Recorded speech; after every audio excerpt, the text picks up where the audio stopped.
We are Reverend and the Makers. You're at Tea in the Park 2012 and this is enemy.com. It was a different sort of approach this time, like, well, in terms of the first album it was kind of like John and then he brought Ed in and it was with them a studio mostly called Two Fly in Sheffield with Alan Smythe. And then the second one was more of a band effort, and this one's kind of been all different places, like it's been at our practice room at Stagworks. It's a slut, this album. It's been everywhere. It's like sand. It really has. Gets everywhere. Yeah, like a caravan in Skegness. It's been done at Scunthorpe, darling. So yeah, it's been all over this album, but yeah, it's come together and sounding mint, I reckon. Reason album's called that Reverend_Makers is because if we called it Everything But the Sun, it'd sound like we were trying to be all 60s or something for no apparent reason, whereas this album's obviously made in 2012, and I don't see any shame in driving people towards Twitter because it's not like we get no love from anybody, so we just do it ourselves. And like everybody were predicting this for album and predicting that, and then it went in top 20, and that's just because of Twitter.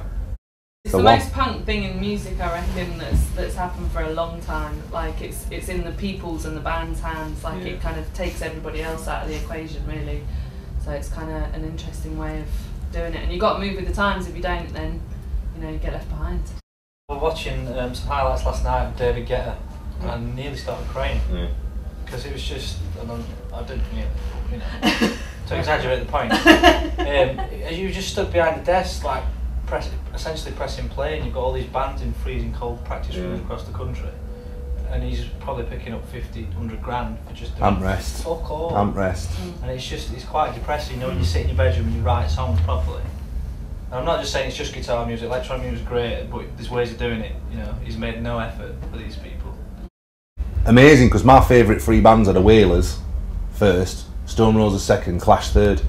So like Mick Jones asked me to come and sing doing Justice Tonight. I don't know if you know about that, but if you don't, check it out. It's a great cause and stuff, and I've sang for Mick a couple of times before, but it were obviously an honour to go and do it there and play, before Roses and stuff. I was dead nervous because I've sang Bank Robber before, but I don't really know Clampdown, which is the tune I was doing, so I had to like write lyrics on my hand. So I went a bit Chris Martin, like But no, it was great, man. Roses were amazing. Like Eddie were there. Eddie's been my best mate since we were 11. My brother, my cousin, who was like a binman, and I played in Roses when he was 11, right?